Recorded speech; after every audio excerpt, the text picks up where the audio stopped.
ഈ സർവേ നടത്തിയ NDTVയുടെ അജണ്ട എന്തായിരുന്നു എന്ന് മനസ്സിലാക്കാനുള്ള അല്ലെങ്കിൽ അത് അന്വേഷിക്കാനുള്ള ഒരു സാമാന്യ ബോധം കേരളത്തിലെ ഒരു മാധ്യമങ്ങളും കാണിച്ചില്ല എന്നുള്ളതാണ് യാഥാർത്ഥ്യം. NDTV എന്ന് പറയുന്നത് അദാനിയുടെ ഉടമസ്ഥതയിലുള്ള സ്ഥാപനമാണ്. അദാനി എന്ന് പറഞ്ഞു കഴിഞ്ഞാൽ ആരുടെ സ്പോൺസറാണ്? അദാനി എന്ന് പറഞ്ഞാൽ കേന്ദ്ര സർക്കാരിന്റെ സ്പോൺസറാണ്. കഴിഞ്ഞ 11 വർഷത്തിനിടയിലാണ് അദാനി ഗ്രൂപ്പ് ഇന്ത്യയിൽ ഒരു വലിയൊരു കോർപ്പറേറ്റ് ഭീമനായിട്ട് മാറിയത്. അപ്പോൾ ഈ സർവേയുടെ പിന്നിൽ എന്ത് എന്ന് ചോദിച്ചു കഴിഞ്ഞാൽ കോൺഗ്രസിനകത്ത് ഒരു സ്പ്ലിറ്റ് ഉണ്ടാക്കുക എന്നുള്ളതാണ് ഈ ഒരു സർവേയുടെ ഏറ്റവും പരമപ്രധാനമായിട്ടുള്ള ലക്ഷ്യമെന്ന് പറയുന്നത്. BJPയുടെ സംസ്ഥാന അധ്യക്ഷൻ മാത്രമാണ് രാജീവ് ചന്ദ്രശേഖർ. രാജീവ് ചന്ദ്രശേഖരെ 16% ആളുകൾ കേരളത്തിന്റെ മുഖ്യമന്ത്രിയായിട്ട് സജസ്റ്റ് ചെയ്തു എന്ന് ആരെങ്കിലും പറഞ്ഞു കഴിഞ്ഞാൽ അവന്റെ തലയ്ക്ക് കൊണ്ട് നെല്ലിക്കത്തളം വയ്ക്കുകയല്ലേ വേണ്ടത്. ഞാൻ പറയുകയാണ്, രാജീവ് ചന്ദ്രശേഖർ കേരളത്തിന്റെ മുഖ്യമന്ത്രിയാകണമെന്ന് കേരളത്തിലെ 16% ജനങ്ങൾ ആഗ്രഹിക്കുന്നു എന്നൊക്കെ പറഞ്ഞു കഴിഞ്ഞാൽ അത് മലർപ്പൊടിക്കാരന്റെ സ്വപ്നമല്ലേ?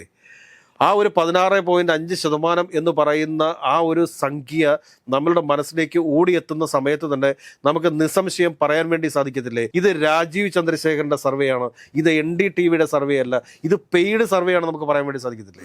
നമസ്കാരം. ചാനലുകൾ നടത്തുന്ന തെരഞ്ഞെടുപ്പ് സർവേകളിലെ യാഥാർത്ഥ്യം എന്താണ്? ഏറ്റവും കൂടുതലായിട്ട് ചർച്ച ചെയ്യപ്പെടേണ്ട ഒരു വിഷയമാണ് ഈ ദേശീയ ചാനലുകളും സംസ്ഥാനത്തുള്ള ചാനലുകളൊക്കെ പ്രാദേശിക ചാനലുകളും ഒക്കെ നടത്തുന്ന ഇതുപോലുള്ള സർവേകളിൽ, തെരഞ്ഞെടുപ്പ് സർവേകളിലൊക്കെ എന്തെങ്കിലും യാഥാർത്ഥ്യമുണ്ടോ എന്നുള്ള വിഷയം. കഴിഞ്ഞ ദിവസം NDTV പുറത്തുവിട്ട ഒരു സർവേ ഉണ്ട്. NDTV പുറത്തുവിട്ട സർവേയിലേക്കകത്തേക്ക് ഈ പ്രധാനമായിട്ടും പിണറായി വിജയൻ, അതിനുശേഷം VD Satheesan, KK Shailaja teacher, Shashi Tharoor, Rajeev Chandrasekhar, ഇങ്ങനെ തുടങ്ങിയ 5 പേരെയും കൂടിയായിട്ടാണ് കൊണ്ടുവന്നിട്ടുള്ളത്. അപ്പോൾ ഈ മലയാളികൾ പ്രബുദ്ധരാണ്, വളരെ വിദ്യാസമ്പന്നരാണ് എന്നൊക്കെ പറയുന്ന സമയത്തും മലയാളി മനസ്സിലാക്കേണ്ട ഒരു കാര്യമുണ്ട്. ഈ NDTVയുടെ ഈ ഒരു സർവേ ഏറ്റവും കൂടുതലായിട്ട് സാമൂഹ്യ മാധ്യമങ്ങളിലും വാർത്താ മാധ്യമങ്ങളിലും ഒക്കെ വളരെ വലിയ ചർച്ചയായിട്ട് മാറി. ചർച്ച നടത്തുന്ന സമയത്തും ഈ സർവേ നടത്തിയ NDTVയുടെ അജണ്ട എന്തായിരുന്നു എന്ന് മനസ്സിലാക്കാനുള്ള അല്ലെങ്കിൽ അത് അന്വേഷിക്കാനുള്ള ഒരു സാമാന്യ ബോധം കേരളത്തിലെ ഒരു മാധ്യമങ്ങളും കാണിച്ചില്ല എന്നുള്ളതാണ് യാഥാർത്ഥ്യം. ഈ NDTV ആരുടെ ഉടമസ്ഥതയിലുള്ളതാണ്? NDTV എന്ന് പറയുന്നത് അദാനിയുടെ ഉടമസ്ഥതയിലുള്ള സ്ഥാപനമാണ്. അദാനി എന്ന് പറഞ്ഞു കഴിഞ്ഞാൽ ആരുടെ സ്പോൺസറാണ്? അദാനി എന്ന് പറഞ്ഞാൽ കേന്ദ്ര സർക്കാരിന്റെ സ്പോൺസറാണ്. ഈ കേന്ദ്ര സർക്കാർ നിലവിൽ വന്നതിന് ശേഷം മാത്രമാണ്, അതായത് നരേന്ദ്രമോദിയുടെ നേതൃത്വത്തിലുള്ള കേന്ദ്ര സർക്കാർ നിലവിൽ വന്നതിന് ശേഷമാണ് അദാനി ഗ്രൂപ്പിന് വളർച്ചയുണ്ടായത്. കഴിഞ്ഞ 11 വർഷത്തിനിടയിലാണ് അദാനി ഗ്രൂപ്പ് ഇന്ത്യയിൽ ഒരു വലിയൊരു കോർപ്പറേറ്റ് ഭീമനായിട്ട് മാറിയത്. അത് നമ്മൾ മനസ്സിലാക്കണം. അങ്ങനെ ആ അദാനിയുടെ നിയന്ത്രണത്തിലുള്ള NDTV ഒരു സർവേ കേരളത്തെ ഉദ്ദേശിച്ച് പുറത്തുവിടുന്ന സമയത്ത് അതിൻ്റെ ഉദ്ദേശ ലക്ഷ്യങ്ങൾ എന്താണ് എന്ന് മനസ്സിലാക്കാനുള്ള ഒരു സാമാന്യ ബോധം മലയാളിക്കും കേരളത്തിലെ രാഷ്ട്രീയ പാർട്ടികൾക്കും ഉണ്ടാകണമായിരുന്നു. ഞാൻ പറയുന്നത് എന്താണെന്ന് വെച്ച് കഴിഞ്ഞാൽ, അതിനകത്ത് മുഖ്യമന്ത്രിയാകാൻ വേണ്ടിയിട്ട് ഏറ്റവും കൂടുതലായിട്ട് വോട്ട് ലഭിച്ച ആൾ VD സതീശനാണ്. ആദ്യം തന്നെ കൊണ്ടുപോയി VD സതീശനെ അങ്ങോട്ട് പുകഴ്ത്തി മാനത്തേക്ക് ഉയർത്തി വെച്ചു. അതിനുശേഷം രണ്ടാമത് വന്നത് പിണറായി വിജയനാണ്. മൂന്നാമത് വന്നത് KK ശൈലജ ടീച്ചറാണ്. നാലാമത് വന്നത് രാജീവ് ചന്ദ്രശേഖറാണ്. അഞ്ചാമത് വന്നത് ശശി തരൂരാണ്. ഞാനത് ചോദിച്ചുകൊള്ളട്ടെ, കേരളത്തിൽ K സുരേന്ദ്രൻ കിടക്കുന്നു, കുമ്മനം രാജശേഖരൻ കിടക്കുന്നു, ശ്രീധരൻ കിടക്കുന്നു. കഴിഞ്ഞ പ്രാവശ്യം 2021 നിയമസഭാ തെരഞ്ഞെടുപ്പിൽ BJPയുടെ മുഖ്യമന്ത്രി സ്ഥാനാർത്ഥി എന്ന് പറയുന്നത് മെട്രോമാനായിരുന്ന ശ്രീധരനായിരുന്നു. അപ്പോൾ ഈ രാജീവ് ചന്ദ്രശേഖരെ മുഖ്യമന്ത്രി സ്ഥാനാർത്ഥിയായിട്ട് BJP ഇതുവരെ പ്രഖ്യാപിച്ചിട്ടുണ്ടോ? അപ്പോൾ ഈ സർവേയുടെ പിന്നിൽ എന്ത് എന്ന് ചോദിച്ചു കഴിഞ്ഞാൽ കോൺഗ്രസിനകത്ത് ഒരു സ്പ്ലിറ്റ് ഉണ്ടാക്കുക എന്നുള്ളതാണ് ഈ ഒരു സർവേയുടെ ഏറ്റവും പരമപ്രധാനമായിട്ടുള്ള ലക്ഷ്യമെന്ന് പറയുന്നത്. കാരണം കേരളത്തിൽ UDF അധികാരത്തിൽ വന്നു കഴിഞ്ഞാൽ മുഖ്യമന്ത്രിയാകാനായിട്ട് സാധ്യതയുള്ളത് ആരാണ്? മുഖ്യമന്ത്രിയാകാനായിട്ട് സാധ്യതയുള്ളത് രമേശ് ചെന്നിത്തലയ്ക്ക് തന്നെയാണ്. VD സതീശൻ ഏതെങ്കിലും തരത്തിൽ മുഖ്യമന്ത്രിയാകുമെന്ന് കേരളത്തിലെ ഏതെങ്കിലും ഒരു രാഷ്ട്രീയ ബോധമുള്ള ഏതെങ്കിലും ഒരു മനുഷ്യൻ വിശ്വസിക്കുന്നുണ്ടോ? ഇല്ലല്ലോ. അപ്പോൾ അങ്ങനെയുള്ള രമേശ് ചെന്നിത്തലയെ ആ സർവേയിൽ നിന്ന് ഒഴിവാക്കി VD സതീശനെ കൊണ്ടുവന്നു കഴിഞ്ഞപ്പോഴത്തേക്ക് VD സതീശൻ ഫാൻസ് എന്ത് വിചാരിച്ചു? ഇത്രയും ജനസ്വീകാര്യനായി മാറിയോ തങ്ങളുടെ നേതാവ് എന്ന്. വെറും 1500 താഴെയുള്ള ആളുകൾ മാത്രമാണ് NDTVയുടെ ഈ സർവേയിൽ പങ്കെടുത്തതായിട്ട് പറഞ്ഞിട്ടുള്ളത്. NDTVയുടെ സ്റ്റാഫ് മാത്രമായിരിക്കും അതിനകത്ത് പങ്കെടുത്തിട്ടുള്ളത്. NDTV എന്ന് പറഞ്ഞാൽ വലിയൊരു ശൃംഖലയാണ്. ആ ശൃംഖലയ്ക്ക് 1500ഓളം സ്റ്റാഫുകൾ ഉണ്ടാവും. അതിനാണ് കേരളത്തിൽ ഒരു സാമ്പിൾ സർവേ എടുത്ത് പരിശോധിക്കുന്ന സമയത്തും, നമ്മൾ ഗൂഗിൾ എടുത്ത് പരിശോധിക്കുന്ന സമയത്തും, വാട്സപ്പ് ഗ്രൂപ്പുകൾ എടുത്ത് അനലിറ്റിക്സ് എടുത്ത് നോക്കുന്ന സമയത്തൊന്നും NDTVയുടെ ഇങ്ങനത്തെ ഒരു സർവേയുമായി ബന്ധപ്പെട്ടിട്ടുള്ള യാതൊരുവിധ വിവരങ്ങളും നമുക്ക് ലഭ്യമല്ല എന്നുകൊണ്ട് നമ്മൾ മനസ്സിലാക്കാനായിട്ട്.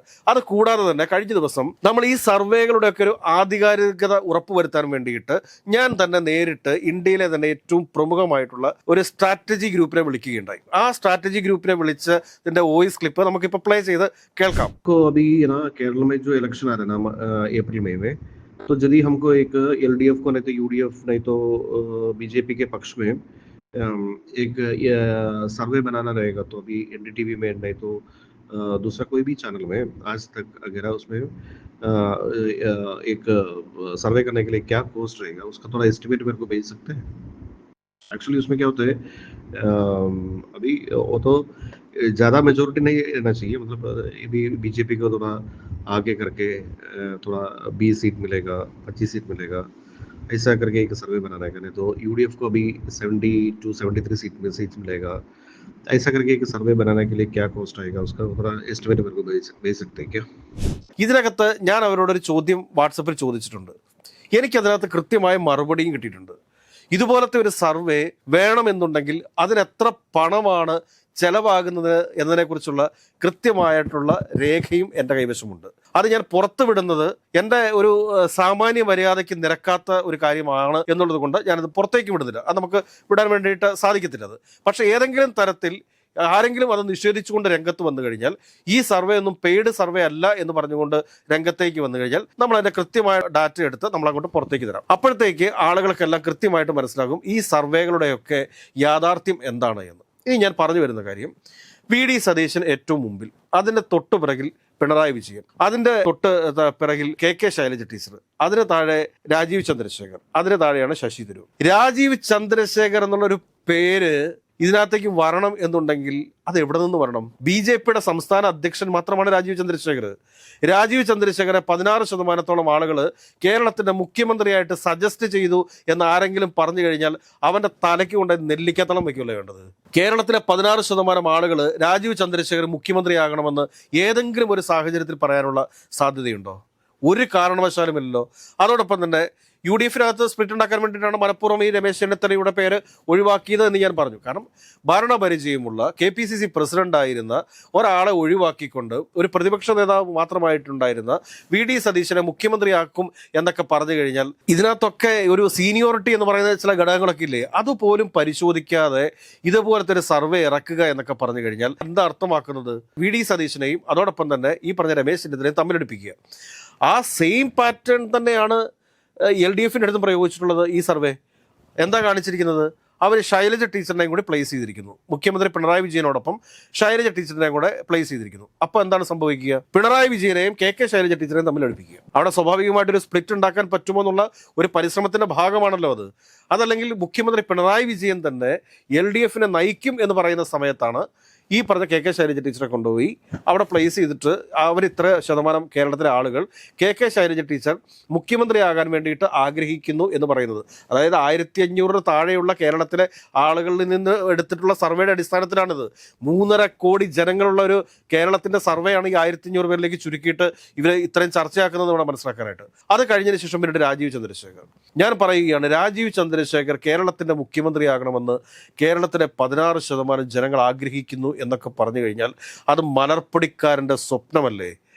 ആ ഒരു 16.5% എന്ന് പറയുന്ന ആ ഒരു സംഖ്യ നമ്മളുടെ മനസ്സിലേക്ക് ഓടിയെത്തുന്ന സമയത്ത് തന്നെ നമുക്ക് നിസ്സംശയം പറയാൻ വേണ്ടി സാധിക്കത്തില്ലേ, ഇത് രാജീവ് ചന്ദ്രശേഖരൻ്റെ സർവേയാണ്, ഇത് NDTV-യുടെ സർവേ അല്ല, ഇത് പെയ്ഡ് സർവേ ആണ് നമുക്ക് പറയാൻ വേണ്ടി സാധിക്കത്തില്ലേ? അത് നിഷേധിക്കാനായിട്ട് അതല്ലെങ്കിൽ അത് എടുത്തു പറയാനായിട്ട് എന്തുകൊണ്ടാണ് UDF-നും LDF-നും സാധിക്കാതെ വരുന്നത്? ആ സർവേയുടെ മേലല്ലേ പിന്നെ ചർച്ചകൾ നടന്നുകൊണ്ടിരുന്നത്? ആ സർവേക്ക് എന്ത് ആധികാരികതയാണുള്ളത്? ശശി തരൂരിനെ മുഖ്യമന്ത്രിയായിട്ട് അവതരിപ്പിക്കുന്നു. ഇതൊക്കെ സാങ്കല്പികമായിട്ട് ആർക്ക് വേണമെങ്കിലും ഏത് സർവേ വേണമെങ്കിലും വിടാം. കാരണം നിലവിലത്തെ മാധ്യമ ലോകത്തെ ഒരു സാഹചര്യം വെച്ചിട്ട് ദൃശ്യമാധ്യമങ്ങളുടെ കാര്യമാണ് പറയുന്നത്. ദേശീയ തലത്തിൽ പ്രവർത്തിക്കുന്ന പല മാധ്യമങ്ങൾക്കും നിലനിൽപ്പിന്റെ പ്രശ്നമാണ്. അവർ നിലനിൽപ്പിന് വേണ്ടിയിട്ട് പോരാട്ടം നടത്തിക്കൊണ്ടിരിക്കുകയാണ്. ഈ സമയത്ത് അവർക്ക് നല്ലൊരു അഡ്വർടൈസ്മെന്റ് എന്നുള്ള രീതിയിൽ കുറച്ച് പണം കിട്ടിക്കഴിഞ്ഞാൽ ഏത് സർവേയും അവർ സൃഷ്ടിച്ചുവിടും. അതാണ് യാഥാർത്ഥ്യം. അത് ജനങ്ങളുടെ പൾസ് അളന്നതുകൊണ്ടോ അല്ലെങ്കിൽ ജനങ്ങളുടെ മനസ്സറിഞ്ഞുകൊണ്ടോ ഉള്ള സർവേ അല്ല. അത് പൊളിറ്റിക്കൽ പാർട്ടികൾക്ക് വേണ്ടി നടത്തുന്ന PR വർക്കിൻ്റെ ഭാഗമായിട്ടാണ് ഈ സർവേകളൊക്കെ മാറുന്നത്. അത് മനസ്സിലാക്കാനും അത് ചർച്ചയാക്കാതിരിക്കാനുമായിട്ടുള്ള ഒരു സാമാന്യ ബോധമെങ്കിലും കേരളത്തിലെ മാധ്യമങ്ങളെങ്കിലും കാണിക്കണം. കേരളത്തിലെ ദൃശ്യമാധ്യമങ്ങളും പ്രശ്നത്തിലാണ്. അവർക്ക് മുമ്പോട്ടുള്ള ഓരോ ദിവസവും എങ്ങനെ തള്ളി നീക്കും എന്ന് അറിയാൻ സാധിക്കാത്ത രീതിയിൽ ഉള്ള സാമ്പത്തിക പ്രതിസന്ധി പല ദൃശ്യമാധ്യമങ്ങളും നേരിടുന്നുണ്ട് എന്നുള്ളതൊരു വസ്തുതയാണ്. പക്ഷെ എങ്കിൽ തന്നെയും പൊതുജനങ്ങൾ വിശ്വസിക്കുന്ന മാധ്യമങ്ങൾ അവരുടെ വിശ്വാസം തകർക്കുന്ന രീതിയിലേക്ക് കാര്യങ്ങളെ കൊണ്ടുപോകരുത്. കാരണം ഇതുപോലുള്ള പെയ്ഡ് സർവേകൾ ഇവിടെ ചർച്ചയാക്കിക്കൊണ്ട് മലയാളിയുടെ രാഷ്ട്രീയ ബോധത്തെ ചോദ്യം ചെയ്യരുത് എന്നാണ് എനിക്ക് പറയാനുള്ളത്. കാരണം ഒന്ന് ആലോചിച്ച് നോക്കൂ, എത്ര ദിവസമാണ് ഈ ഒരു കാര്യം, ഈ ഒരു സർവേ ഇവിടെ ചർച്ച ചെയ്തത്. അത് കൂടാതെ തന്നെ ഈ ചർച്ചയുടെ പേരിൽ കോൺഗ്രസ് പാർട്ടിക്കകത്ത് പരസ്പരം അങ്ങോട്ടും ഇങ്ങോട്ടും വാക്കേറ്റം വരെ ഉണ്ടായില്ലേ, പരസ്പരം വാഗ്വാദങ്ങൾ ഉണ്ടായില്ലേ. അതിന് കാരണം എന്താണോ രാജീവ് ചന്ദ്രശേഖർ NDTVയുടെ അല്ലെങ്കിൽ അദാനിയുടെ NDTVയിലൂടെ ഉദ്ദേശിച്ചത് അത് നേടിയെടുത്ത അദ്ദേഹം അത് നേടിയെടുത്തു. കോൺഗ്രസിനകത്ത് 2 പ്രധാനപ്പെട്ട നേതാക്കന്മാരെ കൊണ്ട് പ്രസ്താവനകൾ ഇറക്കിപ്പിച്ചില്ലേ, അത് അവരുടെ വിജയമാണത്. അതല്ലെങ്കിൽ കേരളത്തിലെ ഏതെങ്കിലും ഒരു രാഷ്ട്രീയ ബോധമുള്ളൊരുത്തൻ 16.5% വോട്ടൊക്കെ രാജീവ് ചന്ദ്രശേഖറിന് കിട്ടുമെന്ന് പറഞ്ഞു കഴിഞ്ഞാൽ അതിനോട് എന്ത് പറയാനാണ്? ഏതൊക്കെയാലും നമ്മളുടെ മാധ്യമങ്ങളോട് പറയാനുള്ളത്, ഇതുപോലുള്ള പെയ്ഡ് സർവേകൾ ചർച്ച ചെയ്ത് മാധ്യമങ്ങൾ അവരുടെ വില കളയരുത് എന്ന് ഒരു അഭ്യർത്ഥന മാത്രമാണ് നിങ്ങളോട് പറയാനുള്ളത്.